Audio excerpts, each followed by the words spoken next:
CBI की team पहुंची नगर सेवा भवन।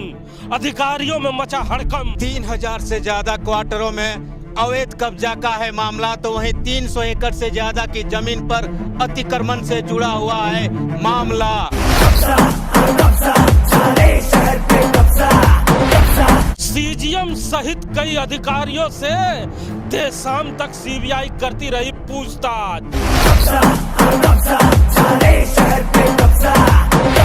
देखिए, इस समय हम लोग सेक्टर 4 के नगर सेवा भवन के सामने खड़े हैं। हम आपको बताएं कि ये नगर सेवा भवन सालों भर चर्चे में रहता है। कभी नेताओं के जुबानों पे चर्चे पे रहता है, तो कभी हैप्पी स्ट्रीट के मामले में चर्चे पे रहता है। ये नगर सेवा भवन साल में किसी न किसी मुद्दे पे जरूर चर्चे पे रहता है। आज सुबह से ही अखबार की सुर्खियां बना हुआ ये नगर सेवा भवन आज फिर नए साल में चर्चे पे है। हमारे साथ राम नारायण शर्मा हैं, जिनसे हम लोग जानने का प्रयास करेंगे, क्योंकि सुबह से ही आखिर क्यों नगर सेवा भवन चर्चे में है।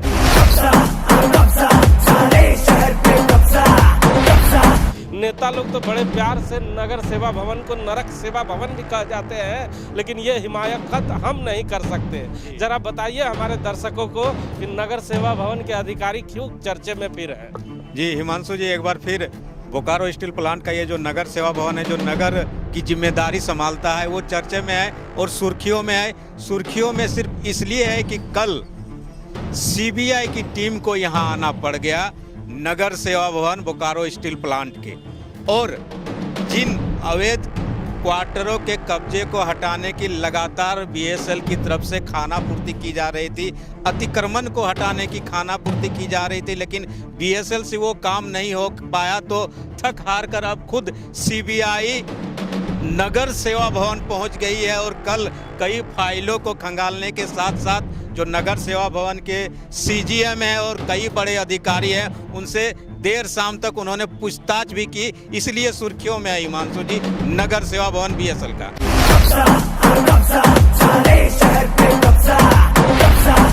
ये जो क्वार्टर का अतिक्रमण का मामला सीबीआई जांच करने के लिए आई है, अतिक्रमण का मामला जांच करने के लिए आई है, तो यहाँ एक सवाल बड़ा आवाम पूछती है कि साहब, इसी नगर सेवा भवन में कई सिक्योरिटी गार्ड, कई होम गार्ड के गार्ड मौजूद हैं, जो सुबह 8 से 10 गाड़ियाँ लेकर शहर में भ्रमण करते हैं कि कोई भी व्यक्ति बीएसएल के जमीन पे कब्जा ना कर ले।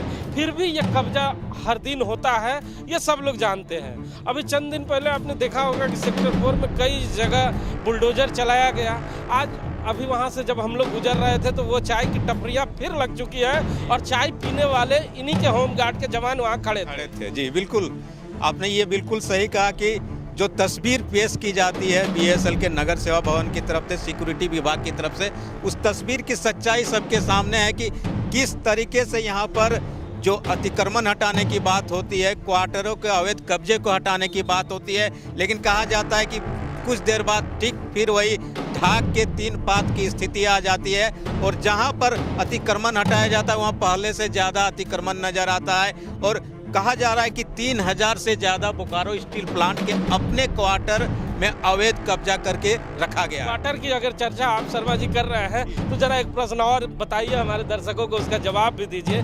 कई ऐसे जगहों पे हम लोग जब पहुंचते हैं और पूछा है कि ये क्वार्टर कौन लोग कब्जा करके रखे हैं, तो उन्होंने दबी जुबान में बताया है कि जो यहाँ के स्थानीय टीए हैं, जिनकी ये देख रेख की जिम्मेवारी है, उन्हीं को हम लोग ये भाड़ा पहुँचाया करते हैं। मेरे कई करीबी नेता हैं जो हर महीने 4 से 5 हज़ार रुपये क्वार्टर का जो स्थानीय वहाँ के टीए हैं उनके कर्मचारियों को दिया करते हैं। नाम कोई नहीं बताता है।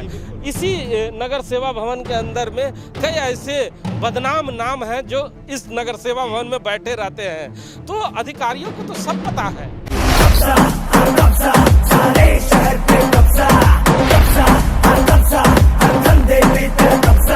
बिल्कुल, आप अच्छी तरह जानते हैं कि इनके भरोसे पूरा शहर चल रहा है। बोकारो स्टील प्लांट का ये जो क्षेत्रीय कहा जाता है शहरी क्षेत्र है, नगर सेवा भवन की जिम्मेदारी में आता है हिमांशु जी, और एक पत्ता भी इनके आदेश के बिना नहीं हिल सकता, ये सच्चाई है।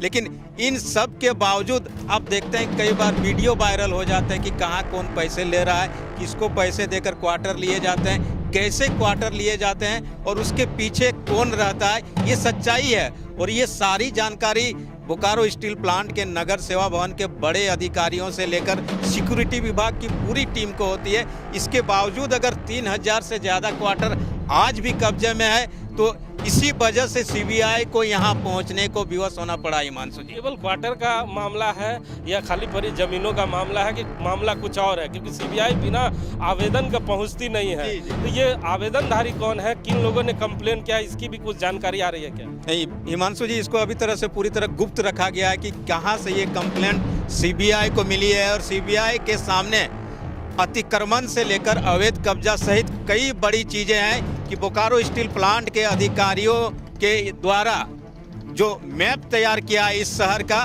उस मैप की जानकारी लेने के साथ साथ कहा जाता है कि उस मैप को लेकर भी इसी नगर सेवा भवन से सीबीआई यहाँ से गई हुई है। और ये शुरुआती मामला है हिमांशु जी जरूर सीबीआई का, लेकिन ये अब आगे बढ़ने जा रहा है। और ये जो आप हैप्पी स्ट्रीट का मामला देखते हैं, अधिकारियों को नगर सेवा भवन को अब हैप्पी रहने की लगता है कि बहुत जल्द उन्हें मातम में बदलने जा रही है। क्वार्टर की चर्चा हो रही है कि ढेर सारे क्वार्टर कब्जा में है। तो ये भी चर्चा होती है कि यहाँ के जो स्थानीय नेता हैं वो कई क्वार्टरों पे कब्जा कर लेते हैं, विस्थापित नेता क्वार्टरों पे कब्जा कर लेते हैं, यहाँ जो यूनियन चलाने वाले नेता हैं वो कब्जा कर ले रहे हैं, यहाँ जो माफिया तत्व के लोग हैं वो कई क्वार्टरों पे कब्जा कर ले हैं। और कहा जाता है कि बीएसएल के कई अधिकारियों के साथ गांठ के मिलन से उन लोगों ने भी कई क्वार्टर को कब्जा कर लिया है। ऐसा बार बार इनके सूत्र बताते हैं। और जब मैपिंग किया गया तो उसमें ये उभर कर सामने चेहरा साफ आ गया कि आखिर सच्चाई क्या है। बताया जा रहा है कि सीबीआई वो मैपिंग वाला कागज भी उठाकर यहाँ से लेगी। जी बिल्कुल, सीबीआई अपने तरीके से जांच करती है हिमांशु जी जानते हैं। और उन्हें जब शिकायत मिली है तो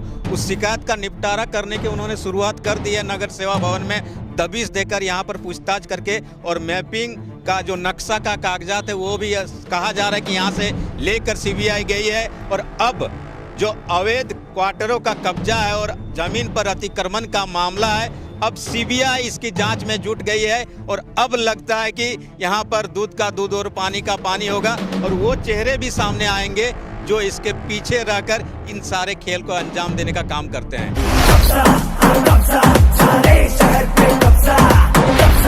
झुग्गी झोपड़ी और दुकानों पे बुलडोजर चलाने वाले अधिकारियों के कार्यालय में अब बुलडोजर चलेगा। जी बिल्कुल, आपने देखा कि जी बिल्कुल सीबीआई ने कल यहाँ पर शुरुआत कर दी है। और आने वाले समय में इस तरह के कई नज़ारे बोकारो के लोगों को देखने को मिलने जा रहे हैं इस सीबीआई की दबिश के बाद से। कि 2025 बोकारो स्टील सिटी के अधिकारियों को हमेशा याद रहेगा, क्योंकि इन्हें कहीं जेल की भाई हवा नहीं खानी पड़ जाए। बिल्कुल ये हो सकता है। सीबीआई की जांच में आप जानते हैं कि कितनी सख्ती से जांच होती है, किस तरह परत दर परत उनकी तरफ से जांच की जाती है, कहां से शुरुआत हुई, कैसे शुरुआत हुई और इनमें कौन कौन से लोग शामिल है। बोकारो स्टील प्लांट के नगर सेवा भवन के कौन कौन से अधिकारी शामिल है, कर्मचारी शामिल है, बाहर के कौन से लोग शामिल है, नेता शामिल है या दूसरे तरीके के लोग शामिल है, सारे तत्व उसमें सामने आएंगे और दूध का दूध और पानी का पानी हो सकता है। हिमांशु जी, तो सुनो ना आपने, अब दूध का दूध और पानी का पानी हो जाएगा कि बोकारो स्टील सिटी के जमीन पर अधिकारियों ने के मिली भगत से कैसे यहाँ के स्थानीय नेताओं ने, कैसे यहाँ के स्थानीय माफियाओं ने, कैसे होमगार्ड के जवानों ने, कैसे उन अधिकारियों ने बीएसएल के क्वार्टर पे और जमीन पे कब्जा किया है, उन तमाम विषयों का अब खुलासा हो जाएगा। क्योंकि नए साल में इस नगर सेवा भवन में सीबीआई ने दस्तक दे दिया है और दस्तक देने के बाद अधिकारियों में हड़कंप मच चुका है।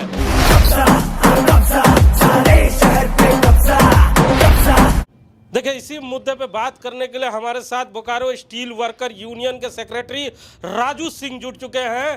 राजू सिंह का परिचय के मोहताज नहीं है। आपको बताया कि राजू सिंह ने बीएसएल के कई मामले पे आवाज उठाने का प्रयास किया था और राजू सिंह ने ही सीबीआई को कई खत लिखे थे और कई अधिकारियों को खत लिखकर ये बताने का प्रयास किया था कि बीएसएल में किस तरह ये अधिकारी विकास के बाधक है। ये हम नहीं कह रहे थे, उस समय के राजू सिंह के दस्तावेज कहते हैं। लेकिन हमारे साथ बात करने के लिए राजू सिंह अभी फोन लाइन पर जुड़ चुके हैं। सिंह साहब, आपका बहुत स्वागत है डी फोकस में। आपका भी बहुत बहुत स्वागत है कि आप हमको याद किए और हम सिंह साहब, आज अखबार की सुर्खियां बनी हुई है कि सीबीआई बोकारो में दस्तक दे चुकी है, जिसके बारे में आप पहले से ही बताया करते थे कि आज नहीं तो कल बोकारो में सीबीआई का दस्तक होगा और सीबीआई इनकी जांच करेगी। तो आपने जो पत्र लिखा था वो कमाल दिखाना शुरू कर चुका है। क्या लगता है आगे सीबीआई कोई बड़ी कार्रवाई कर पाएगी? हाँ, हमारी बात अक्सर होती रहती थी और हम बताते भी थे और हम तो रांची आ गए, लेकिन बोकारो वासियों से अभी भी एक कहना चाहेंगे कि हमारा हृदय वास करता है बोकारो में ही, शरीर भले यहाँ पर है और हम बूढ़े बुजुर्ग, बड़े चाचा, बेटा, जो भी है छोटे बड़े, उनका हम ये भी चाहेंगे कि मेरा बोकारो विकास करे। और वही विकास का आज जो हम लोग मेहनत किए, सबको आपका भी इसमें योगदान है। हमारे साथ हमेशा हिमांशु जी हमारा मदद किए हैं और वही मदद का ये नतीजा है कि ये सब अब हम लोग जितना भी इस पे हम लोग मेहनत किए, काम किए, ये सब देखने को मिल रहा है। खास करके हम बार बार ये बात बोले थे कि क्वार्टर में बहुत बड़ा करप्शन है, करोड़ों का। अगर कोई भ्रष्टाचार लोग रह रहा है उसमें, क्रिमिनल बदमाश, हम NIA को भी लेटर लिखे हैं और हमको लगता है कि इस पे बहुत जल्दी और मतलब ये बड़ा कार्रवाई होने वाला है और वो खास करके क्वार्टर में। और इस मैटर पे हम चावला जी से भी बात किए थे, तो चावला जी से हम ये बोलना चाहेंगे कि एक बार हम इस विषय में जब चावला जी से मिले थे, क्वार्टर का मतलब वही पूरे BSF को क्वार्टर का उन्हीं को दिया गया जिम्मेदारी। लेकिन वैसे भ्रष्ट अधिकारी जो चावला जी है, अगर वो जब तक उस पद पर हैं, उस ये पर रहेंगे, तो ये भ्रष्टाचार मिटने वाला नहीं है। चावला जी से हम कई बार मिले, कितना बार इस विषय में बात भी किए, लेकिन वो हमको लगता है करप्शन में सबसे बड़ा, अगर कोई करप्शन में अगर हाथ है क्वार्टर का, तो हम CBI से अनुरोध करेंगे कि चावला जी का भी जो है ना हिस्ट्री देखा जाए, उनका भी कार्यकलाप को देखा जाए। सबसे बड़ा अगर कोई इसमें अगर मिलेगा तो वो चावला जी है। तो कई अधिकारियों का जो कार्यशैली है वो संशय की स्थिति में है, सीबीआई को इन पे भी जांच करना चाहिए। ये हम तो मांग करेंगे और लिख करके भी देंगे कि जब उनको ये जिम्मा दिया गया है, क्वार्टर वाला जिम्मा दिया गया है, तो इस पे वो किसी भी तरह का कार्रवाई नहीं कर रहे हैं, तो संदेह तो उन पे जाता है। और इस विषय पे हम गंभीरता पूर्वक भी कई बार बात किए, तो हमको लगता है चावला जी का मिली भगत है, इसमें उन पे जांच किया जाए। और हम BSF के अधिकारियों से आग्रह करेंगे कि उनको अविलंब इस पद से हटाया जाए। चलिए, बहुत बहुत धन्यवाद राजू जी, डी फोकस से संपर्क करने के लिए और हमारे साथ जुड़ने के लिए।